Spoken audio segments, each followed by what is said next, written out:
இந்த யுத்தம் மீண்டும் ஆரம்பமாகலாம் என்பது தொடர்பான சில செய்திகளும் இருப்பதை நம்ம கவனிக்க முடிகிறது. குறிப்பாக சில பகுதிகளில் குறைந்த அளவான சண்டைகள் நடைபெற்று வருகிறது என்று அவர் சொல்றாரு. பாலஸ்தீன விடுதலை அமைப்பு அவர்களோட எங்கேயுமே இப்ப சண்டை பிடிக்கல, அவங்க தான் தாக்குதல்கள் நடத்துறாங்க. ஆனால் அவர் என்ன சொல்றாருன்னா, சில பகுதிகளில் குறைவான அளவுக்கு சண்டைகள் தொடர்ந்து கொண்டே இருக்கிறது, அடுத்த கட்டத்திற்கு நம்ம தயாராகணுங்கிறதை இது நமக்கு காட்டுது என்று சொல்லிட்டு, அடுத்த கட்டம் ஒன்றோ ஒரு ஸ்திரத்தன்மையோடு இருக்க வேண்டிய கட்டமாக இருக்கிறது, அல்லது நம்ம யுத்தத்திற்கு போக வேண்டிய நிலையை உண்டாக்கும், யுத்தத்துக்கு போனா நம்ம வெற்றி அடைகிற வரைக்கும் சண்டையிட வேண்டி இருக்கிறது என்பதையெல்லாம் அவர் இன்றைக்கு பேசியிருக்கிறார். இஸ்ரேலுடைய மகாரிவ் செய்தி பிரிவு இந்த செய்தியை வெளியிட்டிருக்கிறாங்க.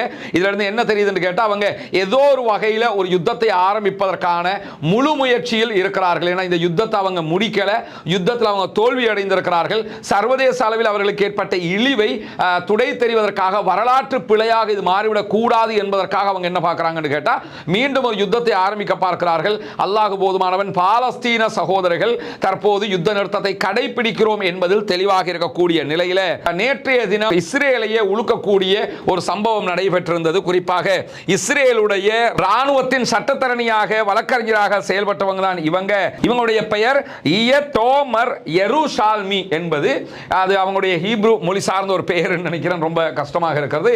இவங்க செய்த ஒரு காரியத்தால் இவரை பதவி நீக்கம் செய்திருக்கிறார்கள். இந்த பதவி நீக்கத்திற்கு உள்நாட்டுக்குள்ளேயே பெரிய எதிர்ப்புகள் எல்லாம் இருக்கிற அதே நேரத்தில் இன்றைக்கு காலை இவருடைய கார் ஒரு கடற்கரையோரத்தில் கண்டறியப்பட்டது. இவங்க அதுக்குள்ள இருக்கிற ஒரு கடிதம் மட்டும் இருந்தது. உடனடியாக இவங்களை தேடுகிற பணியை மேற்கொண்டார்கள். உயிரோடு இவர் தற்போது கிடைத்திருக்கிறார் என்கிறது இஸ்ரேலிய ராணுவம். சரி, எதற்காக இவர் இப்படியான ஒரு முயற்சியை மேற்கொண்டார்? தற்கொலைக்கான முயற்சியை தான் இவர் மேற்கொண்டிருக்கிறார் என்று தெரிய வருது.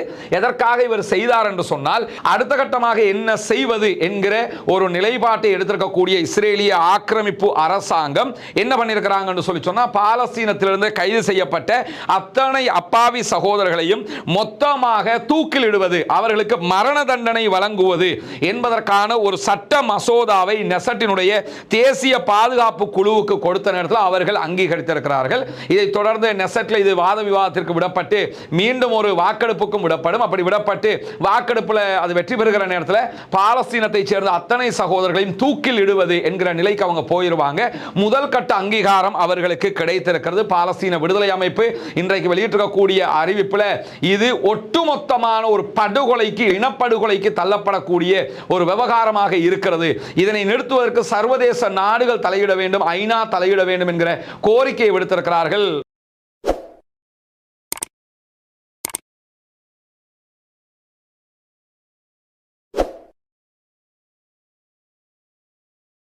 அன்பிற்கினிய சகோதர சகோதரிகளே, நம் அனைவர் மீதும் ஏக இறைவனுடைய அமைதியும் கருணையும் உண்டாகட்டுமாக என்கிற உயரிய பிரார்த்தனைகளோடு, பாலஸ்தீனத்தினுடைய காசா பகுதிகளில் இஸ்ரேலிய ஆக்கிரமிப்பு ராணுவம் நடத்தி வந்த தாக்குதல்கள் கிட்டத்தட்ட 2 ஆண்டுகள் தொடர்ந்த நிலையில் தற்போது ஒரு யுத்த நிறுத்த ஒப்பந்தம் நடைமுறைக்கு வந்திருக்கிறது. இன்றோடு 24வது நாளாகவும் காசாவிலே யுத்த நிறுத்தம் நடைமுறையில் இருக்கக்கூடிய இந்த சந்தர்ப்பத்தில் என்னவெல்லாம் நடக்கிறது, பாலஸ்தீனத்தில், பாலஸ்தீனத்தை ஒட்டிய சர்வதேச நிலப்பரப்பிலும் என்னவெல்லாம் நடக்கிறது என்கிற செய்திகளைத்தான் நம்ம இன்னைக்கும் பார்க்க இருக்கிறோம். இன்றைக்கு வெளியாகி இருக்கக்கூடிய செய்திகளில் மிக முக்கியமான ஒரு செய்தி என்னன்னு கேட்டா, காசாவில் பல பகுதிகளிலையும் ஒரு அப்டேட்டடான நிலை இருப்பதை அல் ஜசீராவினுடைய கட்டுரைகள் சுட்டிக்காட்டுகின்றன. குறிப்பாக காசாவுக்குள்ள உணவு விநியோகம் என்பது இன்னும் முறைப்படி உள்ளே நுழையவில்லை. ஒரு நாளைக்கு குறைந்தது 150 கண்டெய்னர் கூட கரெக்டாக நுழையாத ஒரு நிலை இருக்கிறது. உணவு வரவில்லை, மருந்துகள் இல்லை, கூடாரங்கள் இல்லை என்கிற நிலை இருந்தாலும் பல இடங்கள்ல பாடசாலைகள் ஆரம்பிக்கப்பட்டிருக்கு. இருக்கிற கூடாரங்களுக்குள்ள ஸ்கூல்ஸ் ஆரம்பிச்சிருக்கிறாங்க. பிள்ளைகளுக்கு உளவியல் ரீதியாக அவங்களை அப்டேட் பண்ணுகிற வேலைகளை பார்க்குறாங்க. அவரவருடைய முயற்சியில் பல இளைஞர் குழுக்கள் உருவாகி நாட்டினுடைய மக்களை நம்ம பாதுகாக்கணுங்கிற அடிப்படையில் அவர்களுடைய முயற்சியாகவே காசாவை அவர்கள் மேலே கொண்டு வந்து கொண்டிருக்கிறார்கள் என்கிறது அல் ஜசீராவினுடைய சிறப்பு கட்டுரை.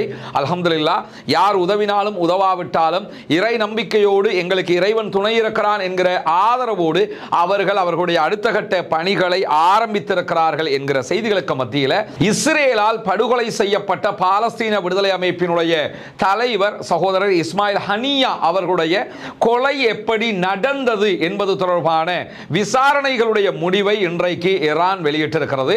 ஈரான் வெளியிட்டிருக்கக்கூடிய தகவல்கள் பிரகாரம் சகோதரர் இஸ்மாயில் ஹனியா அவர்கள் ஈரானுக்குள் இருக்கக்கூடிய யாருடைய ஒத்துழைப்போடும், குறிப்பாக ஈரானுடைய ராணுவத்தின் யாருடைய ஒத்துழைப்போடும் அவருடைய கொலை நடக்கவில்லை என்பது உறுதிப்படுத்தப்பட்டிருக்கிறது. ஆனால் இதனை இஸ்ரேல் தான் செய்தது என்பதையும் ஈரான் உறுதிப்படுத்தி இருக்கிறது. இஸ்ரேல் தான் செஞ்சதுங்கிறது ஈரானுக்கு மட்டுமில்லை, உலகத்தில் எல்லோருக்கும் தெரியும்.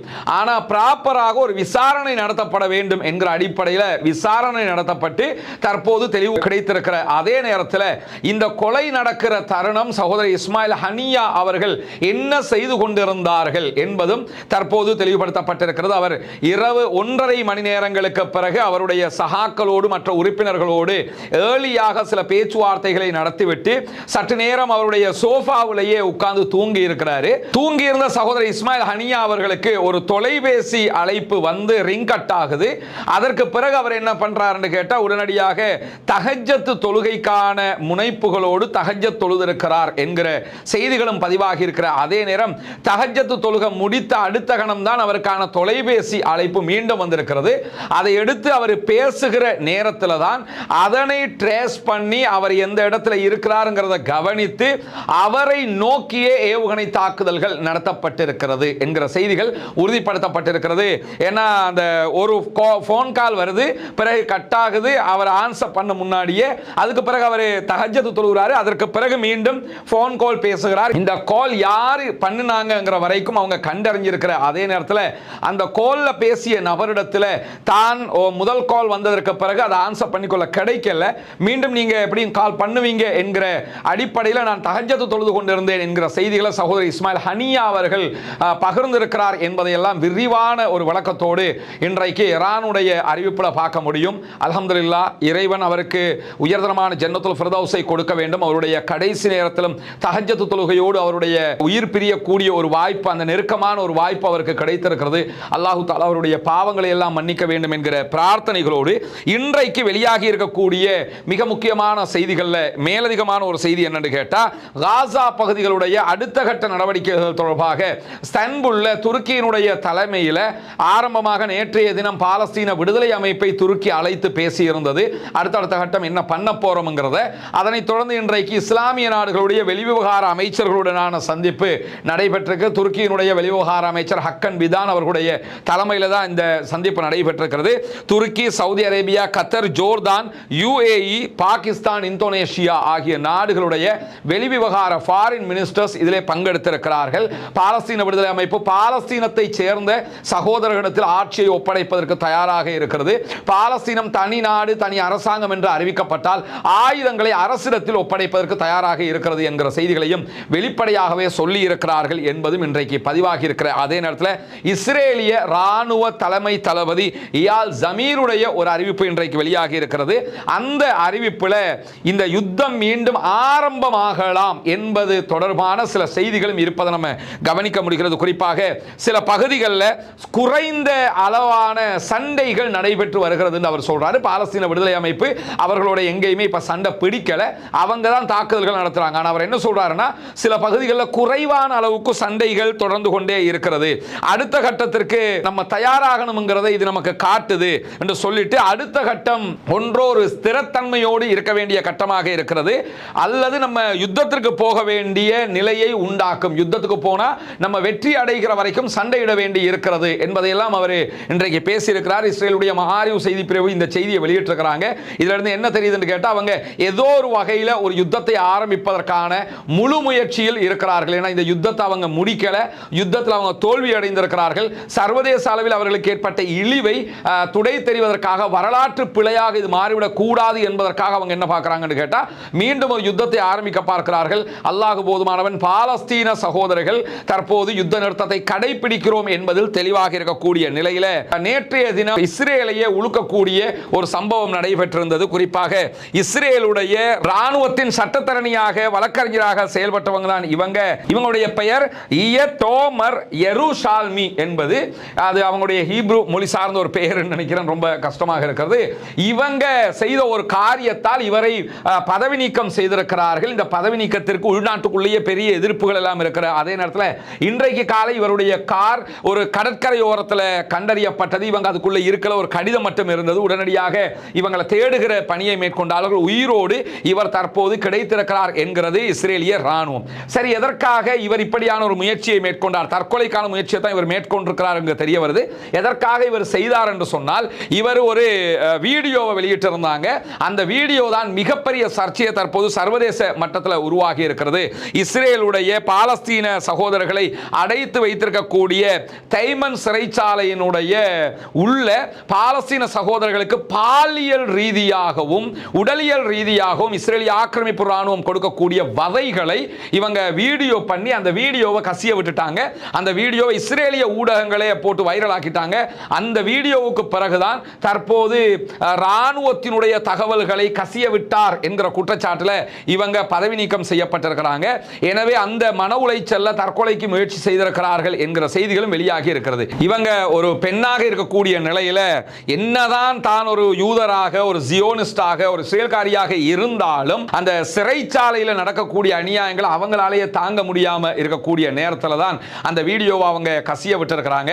அந்த வீடியோ வைரலாகி இருக்கிறது சமூக வலைதளங்கள்லையும். பாலஸ்தீன அப்பாவி சகோதரர்களை அவங்க பண்ணுகிற கொடுமைகள், பாலியல் ரீதியாக கொடுக்கிற துன்புறுத்தல்கள் எல்லாம் கற்பனை கூட பண்ண முடியாது.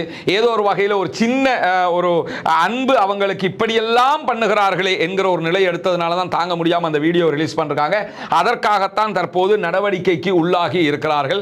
பதவியை இழந்திருக்கிறார். இப்படி பலவிதமான துன்பங்களுக்கும் இவர் தற்போது ஆளாக்கப்படுகிறார். ஏன்னா இஸ்ரேல்னால யாருங்கிறது அந்த வீடியோவை பார்த்தால் எல்லாருக்கும் தெரிஞ்சிடும். அந்த அளவுக்கு உண்டான அநியாயங்களை அவர்கள் பாலஸ்தீன அப்பாவிகளுக்கு செய்து கொண்டிருக்கக்கூடிய நிலையில் இன்றைய தினம் பாலஸ்தீனம் தொடர்பாக, பாலஸ்தீனத்தினுடைய கைதிகள் தொடர்பான ஒரு தீர்மானத்தை இஸ்ரேலுடைய பாராளுமன்றம் நெசட் நிறைவேற்றி இருக்கிறது. அது என்ன தீர்மானம் என்று சொன்னால், பாலஸ்தீனத்தினுடைய கைதிகள் அப்பாவிகள் கிட்டத்தட்ட 18,000க்கு மேற்பட்டவர்கள் இந்த 2 ஆண்டுகளுக்குள்ள கைது செய்யப்பட்டிருக்கிறாங்க. இஸ்ரேலுடைய சிறைச்சாலைகள் நெகோவில் மற்ற இடங்களில் எல்லாம் சிறை வைக்கப்பட்டிருக்கிறார்கள். அந்த சிறை வைக்கப்பட்டிருக்கக்கூடிய சகோதரர்களுக்கு அடுத்த கட்டமாக என்ன செய்வது என்கிற ஒரு நிலைப்பாட்டை எடுத்திருக்கக்கூடிய இஸ்ரேலிய ஆக்கிரமிப்பு அரசாங்கம் என்ன பண்ணியிருக்கிறாங்கன்னு சொல்லி சொன்னா, பாலஸ்தீனத்திலிருந்து கைது செய்யப்பட்ட அத்தனை அப்பாவி சகோதரர்களையும் மொத்தமாக தூக்கிலிடுவது, அவர்களுக்கு மரண தண்டனை வழங்குவது என்பதற்கான ஒரு சட்ட மசோதாவை நெசட்டினுடைய தேசிய பாதுகாப்பு குழுவுக்கு கொடுத்த நேரத்தில் அவர்கள் அங்கீகரித்திருக்கிறார்கள். இதைத் தொடர்ந்து நெசட்டில் இது வாத விவாதத்திற்கு விடப்பட்டு மீண்டும் ஒரு வாக்கெடுப்புக்கும் விடப்படும். அப்படி விடப்பட்டு வாக்கெடுப்பில் அது வெற்றி பெறுகிற நேரத்தில் பாலஸ்தீனத்தை சேர்ந்த அத்தனை சகோதரர்களையும் தூக்கில் இடுவது என்கிற நிலைக்கு அவங்க போயிருவாங்க. முதல் கட்ட அங்கீகாரம் அவர்களுக்கு கிடைத்திருக்கிறது. பாலஸ்தீன விடுதலை அமைப்பு இன்றைக்கு வெளியிட்டிருக்கக்கூடிய அறிவிப்பில் இது ஒட்டுமொத்தமான ஒரு படுகொலைக்கு, இனப்படுகொலைக்கு தள்ளப்படக்கூடிய ஒரு விவகாரமாக இருக்கிறது. இதனை நிறுத்துவதற்கு சர்வதேச நாடுகள் தலையிட வேண்டும், ஐநா தலையிட வேண்டும் என்கிற கோரிக்கையை விடுத்திருக்கிறார்கள். கற்பனை கூட பண்ண முடியாது.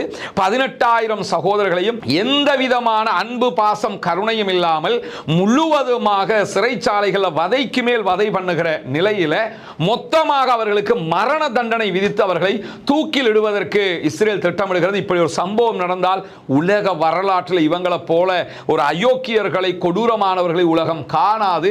இவங்க யாருங்கிறது உலகத்திற்கு இன்னும் அவங்களை அடையாளம் காட்டிக் கொண்டிருக்கிறார்கள் என்பதுதான் இந்த தீர்மானத்தில் இருந்தும் தெரிய வரக்கூடிய ஒரு முக்கியமான விவகாரம். இந்த நிலையில தான் இன்றைக்கு அமெரிக்காவினுடைய அதிபர் டொனால்ட் ட்ரம்ப் விடுத்திருக்கக்கூடிய ஒரு அறிவிப்பும் வெளியாகி இருக்கிறது. அதில் அமெரிக்க அதிபர் டொனால்ட் ட்ரம்ப் சொல்லக்கூடிய செய்தி என்னன்னு கேட்டா, காசாவினுடைய யுத்த நிறுத்தம் என்பது ரொம்ப வலுவாக இருக்கிறது, அதை உடைக்கிறதுக்கு நான் விடமாட்டேன், நான் விரும்பினால் பாலஸ்தீன விடுதலை அமைப்பை இப்பவே நிராயுதபாணி ஆக்குவேன்.